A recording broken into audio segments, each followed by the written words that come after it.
मंच पर विराजमान अपने इस अति उत्सव के मुख्य अतिथि आदरणीय डॉक्टर अनिल मुरारका जी, इस नगर के माननीय संघचालक जी, इस उत्सव में संघ के निमंत्रण पर आए हुए सभी सज्जन वृंद, माताएं, बहनें, भाइयों और स्वयंसेवक बंधुओं, भारतीय परंपरा में उत्सवों की, पर्वों की कोई कमी नहीं है। अगर हम प्रतिदिन पर्व करना चाहेंगे तो कर सकते हैं,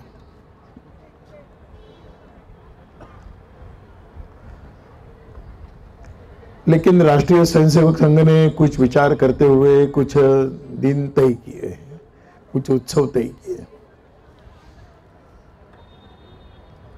ऐसे दिन तय करते समय जो अपने संघ कार्य का उद्देश्य है, उस उद्देश्यों के ओर आगे बढ़ने के नाते जो विशेष दिन लगे उसको चयन किया गया और उसी श्रृंखला में ये मकर संक्रांति का दिन देश भर में एक सांस्कृतिक पर्व के नाते इसको मनाया भी जाता है, अलग अलग ढंग से मनाते हैं। हम मुंबई में बैठे हैं तो महाराष्ट्र में स्वाभाविक रूप से इसको एक अलग ढंग से मनाया जाता है। तो आज के दिन सब तिल और गुड़ का लड्डू बनाकर सबको बांटते हैं, देते हैं और कहते भी हैं कि तिळगुळ लीजिए और मीठा बोलिए। तिळगुळ घ्या आणि गोड गोड बोला। ऐसा क्यों कहना पड़ता है? तो जीवन में आपस में कई प्रकार की कटुताएं आती रहती हैं, तो उसको भूल जाए, फिर आपस में मधुरता के संबंध स्थापित हो। छोटी छोटी बातों से हम जो भी दुखी होंगे दुख दूर करते जाए और फिर एक भाईचारे के भाई भाई के संबंध को बनाए, मधुरता लाए और चले। उसका प्रतीक है वो तिल और गुड़। तिल की स्निग्धता है और गुड़ की मधुरता है, ये दोनों का मिला हुआ मिलकर वो जो बनता है उसकी अपनी एक विशेषता है।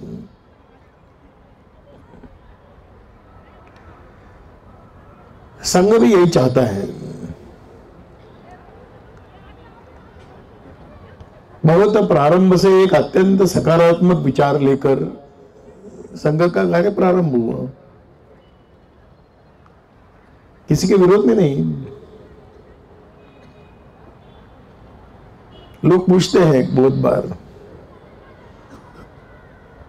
कि क्या आप किसी इस्लाम के खिलाफ हो, ईसाइयों के खिलाफ हो?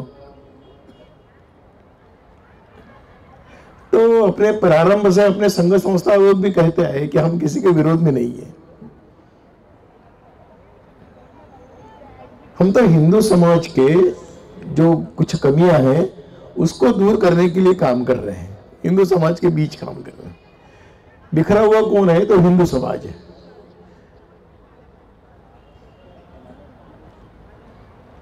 और इसलिए इस हिंदू समाज को संगठित कर रहे हैं। तो किसी के साथ लड़ाई करने के लिए नहीं है, किसी का विरोध करने के लिए नहीं। और इस काम को जब हम करते हैं तो लोग कहते हैं सांप्रदायिक है। तो संघ का काम सांप्रदायिक नहीं है। हिंदू समाज का काम करना ये सांप्रदायिक कैसे हो सकता है? भारत में सांप्रदायिक नहीं है। किसी भी पृथ्वी पर, देश में, दुनिया के अलग अलग देशों में कोई भी समाज शक्तिशाली बनना चाहता है, उसमें गलत क्या है? हाँ, शक्ति का उपयोग किस बात के लिए करना है उस पर अलग अलग जब राय आती है तब प्रश्न आता है कि ये शक्ति किस काम के लिए है। हम तो सारे विश्व को कहना चाहते हैं कि हिंदू समाज की शक्ति ये कभी भी विध्वंसक नहीं होती,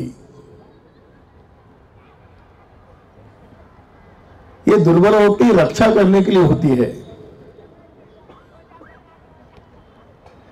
भारत कभी किसी के बुरे का सोच ही नहीं सकता है, और भारत नहीं सोच सकता मतलब हिंदू नहीं सोच सकते, हम किसी का बुरा नहीं सोचेंगे।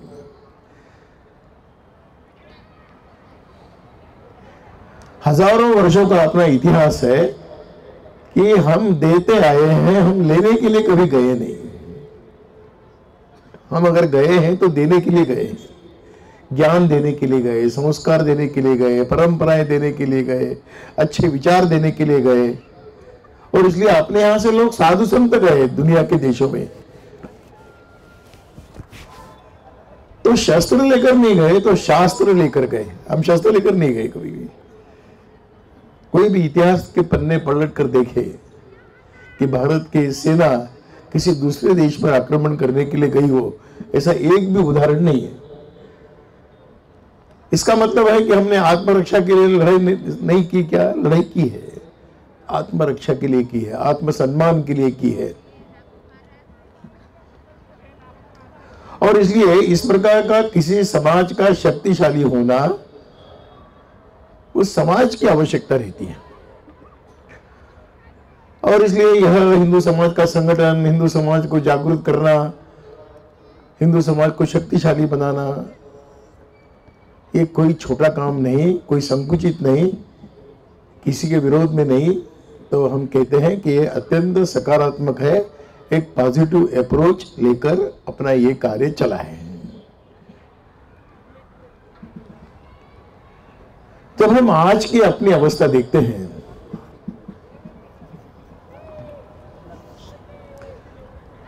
तो अपने समाज में धार्मिकता है कि नहीं? धार्मिकता बहुत है। पूजा पाठ, मंदिरों में जाना, व्रत करना, यात्राएं करना,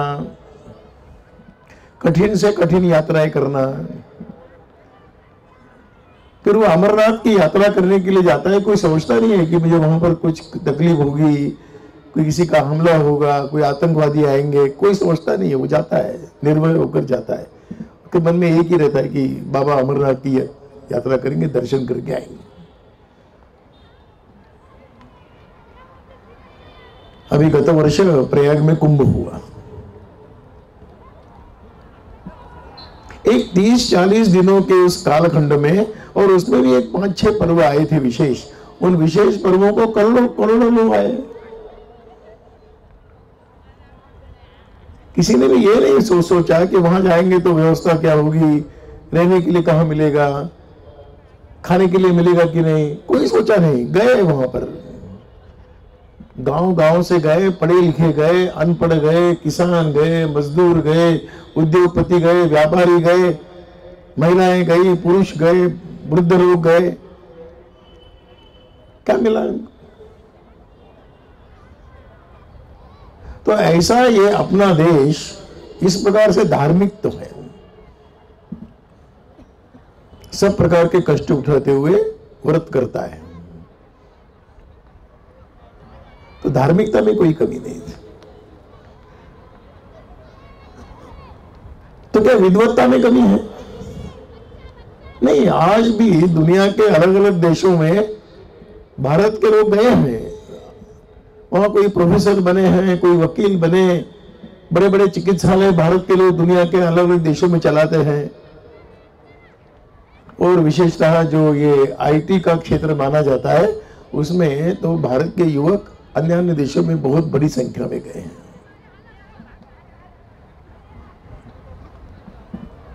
नहीं, भारत के अंदर भी वैज्ञानिकों की कोई कमी नहीं है। इसरो जैसा अपना यह एक केंद्र एक दिन में, 2 वर्ष पूर्व की बात है, एक दिन में 40 सैटेलाइट छोड़ दिए। इतनी क्षमता है। तो ऊर्जा के क्षेत्र में, सुरक्षा के क्षेत्र में यहां के वैज्ञानिकों ने बहुत अद्भुत काम किया है। होमी भाभा से प्रारंभ हुआ, अब्दुल कलाम तक यात्रा पहुंची, कई सैकड़ों वैज्ञानिकों ने अपने जीवन लगा दिए। चंद्रमा पर गए, थोड़ी सी बात छूट गई, लेकिन इतने अल्प समय में इतनी तैयारी करके गया हुआ ये चांद्रयान, निराश नहीं हुए वैज्ञानिक। हम फिर एक बार कोशिश करेंगे, अब कर रहे हैं कोशिश दोबारा जाने की। तो विज्ञान के क्षेत्र में, विद्वत्ता के क्षेत्र में कोई कमी नहीं।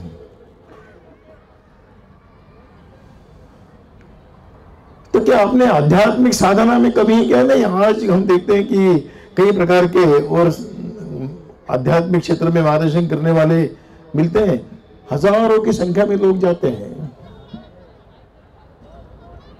ध्यान धारणा करते हैं, साधना करते हैं, योग के मार्ग पर चलते हैं।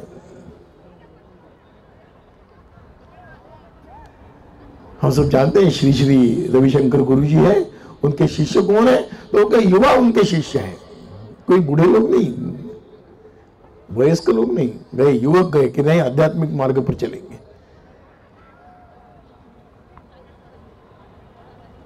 तो उसमें भी हम कोई कमी नहीं है, गए हैं, जाते हैं। और इसलिए ऐसे जीवन के भिन्न भिन्न प्रकार के क्षेत्रों में कोई कमी नहीं है।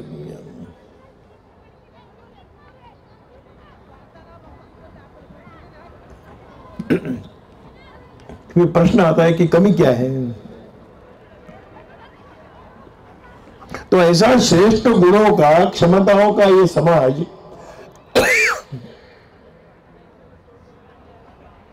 अपने देश के प्रति उसके मन में जिस प्रकार का भाव चाहिए उस प्रकार का भाव थोड़े कम हो गया है, हीनता का भाव आने लगा। नहीं, हम तो पिछड़े हुए देश के हैं, हमारा तो, हम तो है विद्वान परंतु हमारे देश का कोई गौरव नहीं है, ऐसा लगते रहता।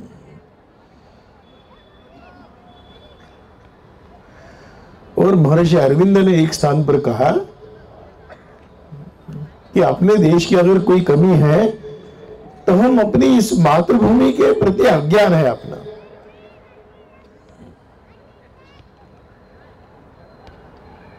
तो देश के प्रति अज्ञान, मातृभूमि के प्रति अज्ञान, और जब अज्ञान होता है तो उसके लिए कुछ करने की जो प्रेरणा होनी चाहिए वो कम हो जाती है, वो कम हो जाती है।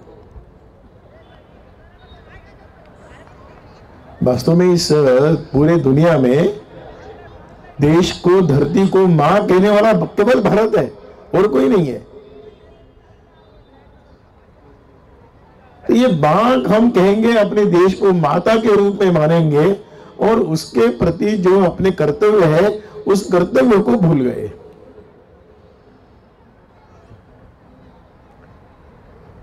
तो किसी प्रकार की अन्य क्षमताओं में कमी न होने के बाद भी दोष अगर कुछ आया तो हम उसको भूल गए कि हम श्रेष्ठ हैं। और उसके चलते एक बात आ गई, एक आदत हम सबको लगी कि हम दूसरों का अनुकरण करने में ही धन्यता मानने लगे। दुनिया के अन्य देश है,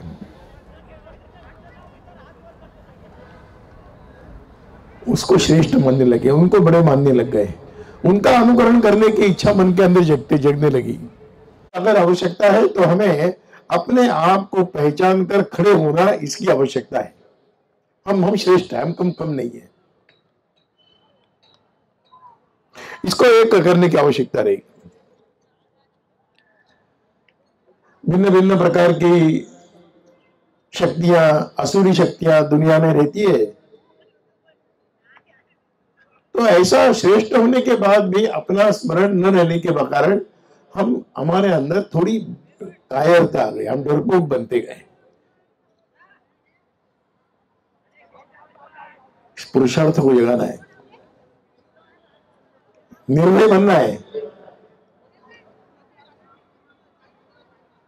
अन्याय के सामने झुकना ये भी एक पाप माना जाता है। नहीं, अन्याय के सामने झुकना नहीं है, अनुचित बातों के सामने शरण नहीं आना है। कायरता मतलब क्या? यही है। तो ऐसा समाज जो कायरता छोड़कर निर्भय होकर खड़ा रहे, आत्मविश्वास के साथ खड़ा रहे। एक और छोटी सी बात आ गई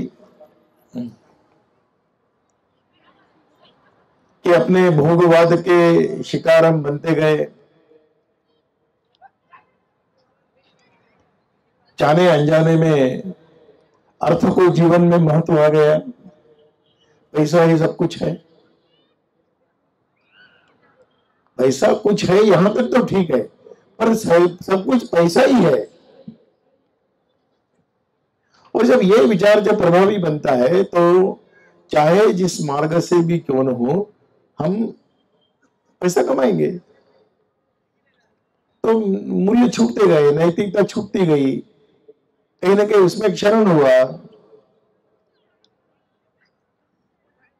भारत की जो अपनी पहचान है ना, वो ये मूल्यों पर चलने वाला देश है, ये अपनी पहचान है। यहाँ पर नीतिमत्ता है, यहाँ पर चारित्र है, यहाँ पर न्याय है, ये अपनी पहचान है। उस पहचान को हम खो रहे हैं। इसलिए महापुरुष कहते हैं हम अपने को अगर पहचानेंगे तो ये भय भी चला जाएगा, ये स्वार्थ भी चला जाएगा, ये मिथ्याचार भी चला जाएगा। अब ये सब जाता है तो भ्रष्टाचार भी जाएगा और हिंसाचार से भी हम मुक्त होते जाएंगे। इस प्रकार की और आवश्यकता है। एक सामान्य लोगों में एक आदर्श जीवन जीने की आकांक्षा जागृत करना है। हम आदर्श हो सकते हैं।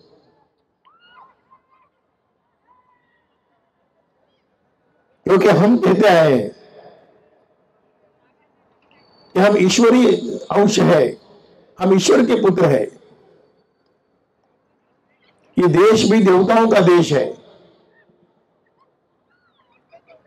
भारत का एक हिंदू चिंतन ये मानता है कि प्राणी मात्र में ईश्वर है, तो हमारे अंदर भी ईश्वर है। तो उस अंदर के ईश्वरत्व को जगाने की बात आती है। स्वामी विवेकानंद ने भी कहा कि शिक्षा का भी और सब प्रकार के प्रयत्नों का उद्देश्य क्या होना चाहिए, तो मनुष्य के अंदर का जो श्रेष्ठत्व है उसको जगाकर खड़े करना है कि तुम छोटे नहीं हो, तुम।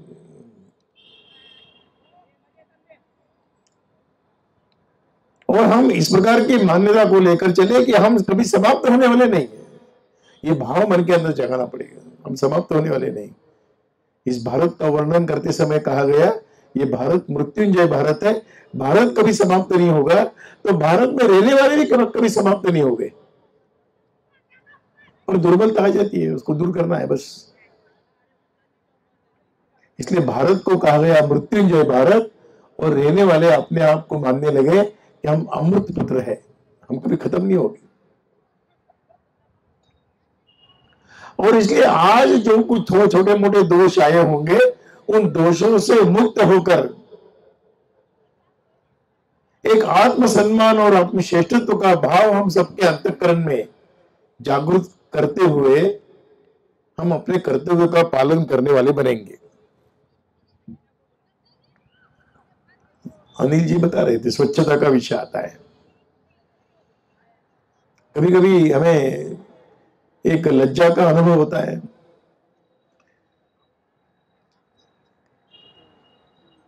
कि स्वच्छता रखने के लिए दुनिया में और कोई देश अभियान नहीं करता है। हम जाते हैं छोटे छोटे देशों में, आप लोग भी बहुत से कहीं गए होंगे। मैं तो छोटे से एक अफ्रीका के देश में गया था, कोई गंदगी नहीं। बाकी अमेरिका और बाकी देश तो है ही, कोई गंदगी नहीं।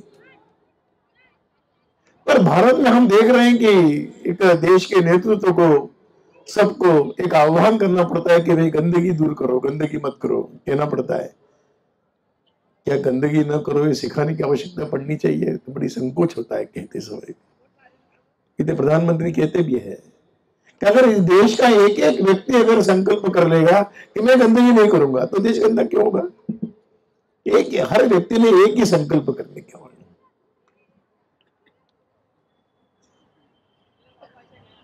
और इसलिए इस प्रकार का जब हम अपने संदर्भ में विचार करते हैं तो जागरूक होने की आवश्यकता है। जागरूक होना मतलब क्या है, आसपास क्या है, उचित क्या है, अनुचित क्या है, क्या करना है क्या नहीं करना है, इसका विवेक जागरूक होता है, मतलब जागरूक होना है। और इसलिए सब सारे प्रयास संतों के, महंतों के, साधु संतों के, मठ मंदिरों के, आश्रमों के, महाराजों के, गुरुओं के प्रयत्न क्या है, प्रयत्न यही है कि हम सब ठीक होते जाए, हम जागरूक होते जाए। इसकी आवश्यकता हम सब लोग ध्यान में आती है। और एक छोटी सी बात आ गई कि हम अपने लिए तो काम करते ही है, परंतु अपना दायरा छोड़कर थोड़े बाहर जाकर दूसरों के लिए भी कुछ करना है, तो उसके बारे में जब ध्यान में आता है तो हिंदू समाज एकदम निष्क्रिय सा हो गया। अच्छे लोग निष्क्रिय हो, अपने अपने लिए करते हैं, अपना उस कोश से बाहर नहीं आते।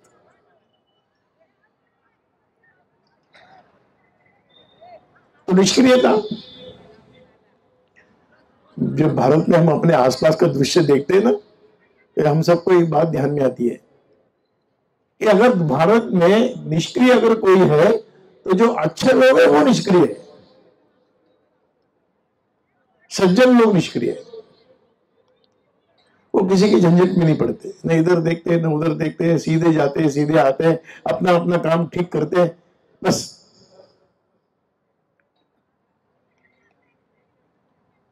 तो सज्जन लोग निष्क्रिय है और दुर्जन लोग सक्रिय है। अब दुर्जन लोग सक्रिय होंगे तो समाज का नुकसान ही होगा, और सज्जन लोग निष्क्रिय होंगे तो उससे ज्यादा नुकसान होगा।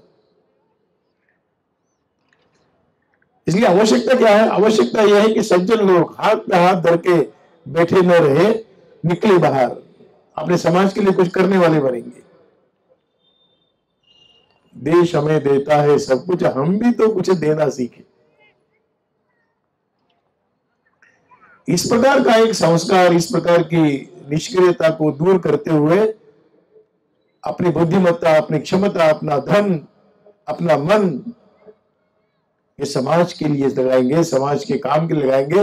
इसका मतलब ये नहीं है कि सब अपना घर द्वार छोड़कर जाए, ऐसा नहीं है। अपने पारिवारिक जिम्मेदारियां, व्यवसायिक जिम्मेदारियों का वहन करते हुए भी हम अपने समाज के लिए कुछ कर सकते हैं। तो इस प्रकार का एक सक्रिय करने का प्रयास संघ का है, हम सबका, अलग अलग प्रकार की संस्थाओं का है। अपने आज के अतिथि तो इस प्रकार के काम में लगे हुए हैं। ऐसे लोग चाहिए, ऐसे लोग चाहिए। एक और बात ध्यान में आती है कि हमने 48 के बाद, 47 के बाद एक लोकतंत्र को स्वीकार किया। आज की दुनिया में सबसे अच्छी पद्धति लोकतंत्र की पद्धति है, परंतु इस प्रजातंत्र में, इस लोकतंत्र में चर्चा कौन सी चलती है, तो चर्चा अधिकारों की चलती है। संविधान के द्वारा प्राप्त अधिकार, ये अधिकार, वो अधिकार। वास्तव में लोकतंत्र में जैसे अधिकारों की चर्चा होती है, वैसे कर्तव्यों की भी चर्चा होने की आवश्यकता रहती है। हमारे कर्तव्य क्या है?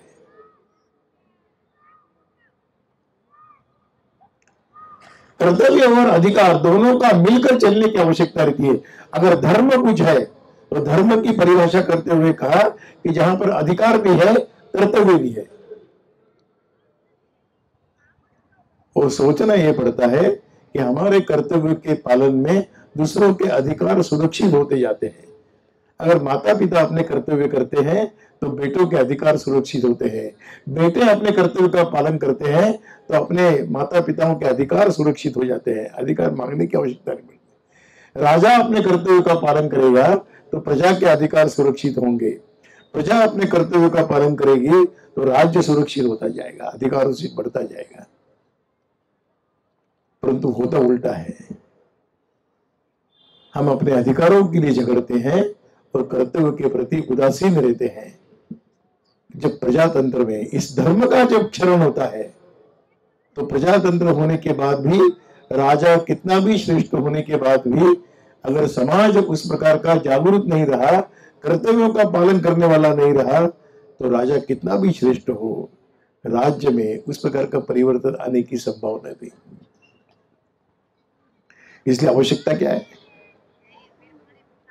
अधिकारों से आगे हटकर, अधिकारों से कल्पनाओं को दूर रखते हुए इस देश का प्रत्येक नागरिक कर्तव्य का पालन करने वाला बनेगा, तो प्रजातंत्र का भी एक बहुत सुंदर उपयोग हो सकता है। प्रजातंत्र आज बहुत सबसे सफल मार्ग तो वही है और हमारे देश ने स्वीकार किया है। और इसलिए आवश्यक क्या है? प्रजातंत्र में लोग अगर जागरूक होंगे तो ही वो कर्तव्य का पालन करने वाले बनेंगे। लोग संस्कारित होंगे तो ही होगा, अपने दायित्व को समझेंगे तो ही ठीक होगा, तब प्रजातंत्र का लाभ होता है। अन्यथा प्रजातंत्र के द्वारा प्राप्त सत्ता ये कभी कभी हानिकारक भी बन सकती है। इसलिए प्रजा भी जागरूक चाहिए और प्रजा के आधार पर राजा भी उस प्रकार का जागरूक होकर काम करने वाला रहेगा। बहुत दुर्लभ रहते हैं ऐसे राजा मिलना, परंतु उससे भी दुर्लभ है ऐसी प्रजा बनना। एक तंत्र कुछ वर्षों से हम अनुभव कर रहे हैं कि एक सही दिशा में चलने वाला राजा भी हमको मिला है, और तो हमको भी जागरूक रहना पड़ेगा, हमको भी अपने कर्तव्य का पालन करने वाले बनना पड़ेगा।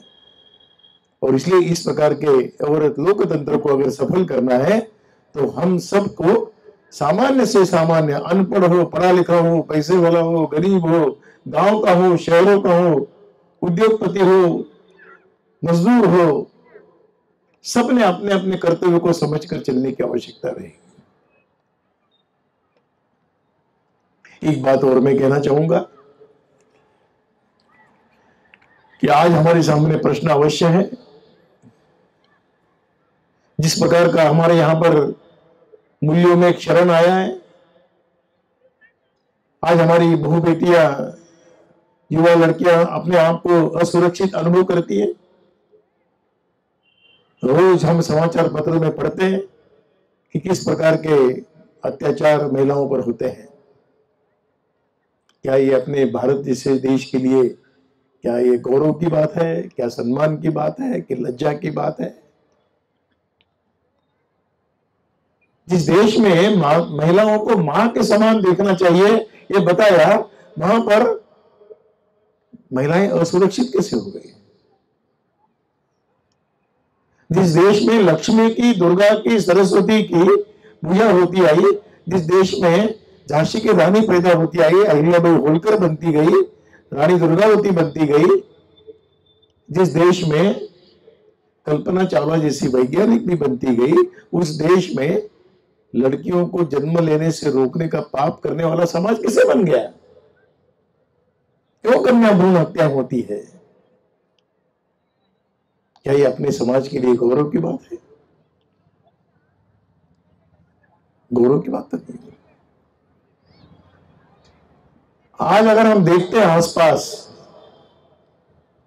पतन यानी क्या होता है, कितने बड़ी मात्रा में व्यसनाधीनता बढ़ गई। आज कहना मुश्किल है कि कौन व्यसन नहीं करता होगा। भिन्न भिन्न प्रकार के व्यसन के ग्रस्त होकर अपने सारी शक्ति का ह्रास हम कर रहे हैं। इस समाज के अंदर इस युवा शक्ति को कौन इसमें से जागरूक करेंगे? मैं अभी दिल्ली के हवाई अड्डे से आ रहा था 2-4 महीने पहले, तो आजकल हवाई अड्डों पर धूम्रपान करना प्रतिबंध है,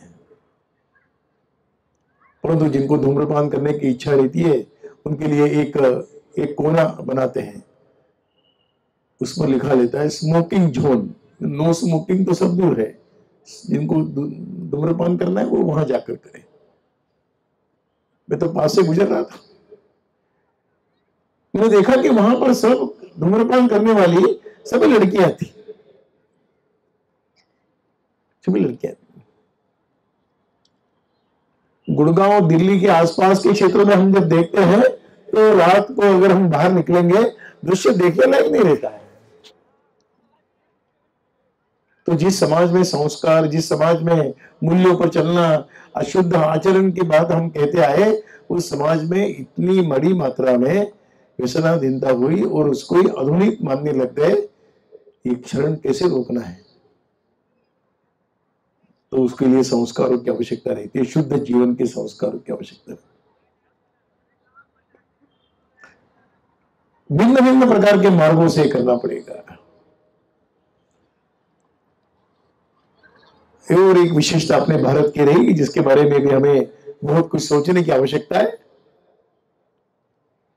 दुनिया भर में भारत की सामाजिक जीवन की विशेषता है कि यहाँ पर कुटुंब व्यवस्था का अपना एक महत्व है। आज जो भी अच्छी बातें हैं वो हमें अपने माता पिता से मिली है।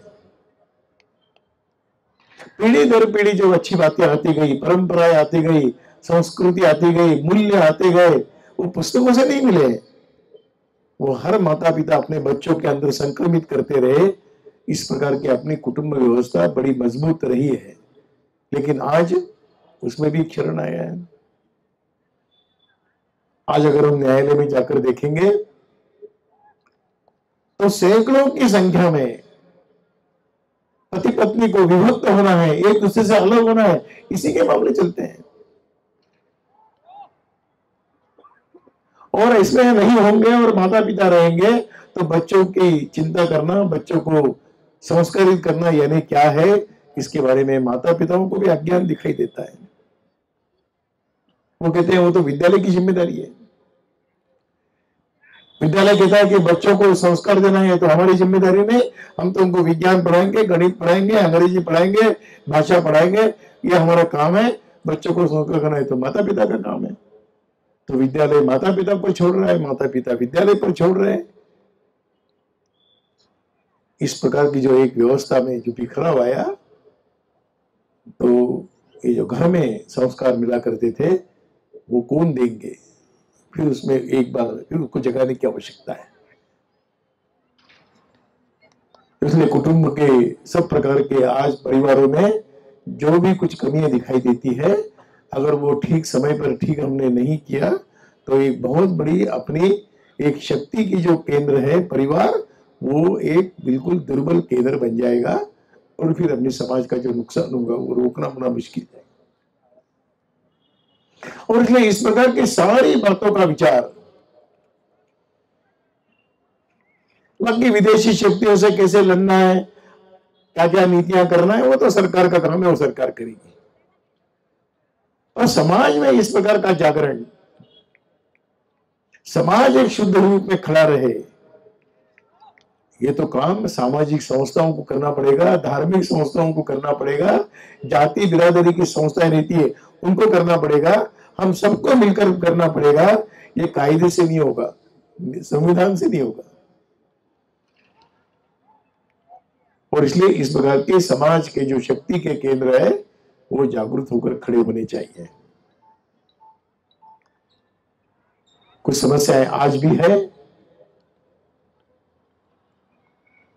इस देश के अंदर एक राष्ट्र विरोधी शक्तियां भी सक्रिय है। कुछ राष्ट्र हित में बातें होती है तो विरोध करने के लिए खड़े होने वाले, राजनीतिक भूमिका से करने वाले लोग हैं। गलत भ्रांत धारणाएं फैलाकर अच्छे कदम उठाए जाते हैं तो उस कदमों के बारे में भ्रांत धारणाएं फैलाकर एक अशांति का वातावरण निर्माण किया जाता है। हम गत कुछ दिनों से देख रहे हैं। भाई किसी भी देश को अपने देश में विदेशी नागरिकों को बाहर निकालने का अधिकार है, स्वातंत्र है। किसको नागरिकता देना ये सरकार तय कर सकती है। और इस नागरिकता के विषय को लेकर सरकार के चलने हुए प्रयासों के बारे में कई प्रकार की भ्रांत धारणाएं फैलाई जाती है। ये तो स्वाभाविक है, किसी भी देश को अपनी रक्षा के लिए, आत्मरक्षा के लिए, सब प्रकार से देश को सुरक्षित करने के लिए ऐसे कानून बनाने पड़ते हैं। परंतु उस कानून के बारे में भ्रांत धारणाएं फैलाकर एक देश में अशांति का वातावरण क्यों? केवल अपने राजनीतिक स्वार्थों के लिए। तो जरूर मैंने कहा कि जागरूक लोग होंगे तो ऐसी चलने वाली जो नीतियां हैं, ऐसे चलने वाले जो षड्यंत्र है उसकी ओर देखने की दृष्टि भी समाज के अंदर आती जाएगी और समाज ही इन सब बातों को रोक सकता है। ऐसे जागरूक लोग रहेंगे तो प्रजातंत्र के द्वारा चलने वाला सब प्रकार का योग्य प्रशासन भी अच्छी तरह से चल सकता है। अन्यथा जनता के दबाव के सामने प्रशासन भी झुक जाता है। इसलिए अच्छी बातों के लिए जागरूक हो और इसलिए हम सबका मिलकर यह कर्तव्य बनता है कि हम ऐसे सभी समाज की, देश की, धर्म के क्षेत्र की, पारिवारिक जीवन की समस्याओं को समझकर उन समस्याओं से मुक्त करने के लिए जो जो भी प्रयास चलेंगे, उस प्रयास के हम साक्षी नहीं बनेंगे, हम मुख्य साक्षी नहीं बनेंगे, तो इस परिवर्तन जो होने वाला है, जागरण होने वाला है, उसके सक्रिय सहभागी बनेंगे, इसकी आवश्यकता रहती है। मैं समझता हूं कि संक्रांति का पर्व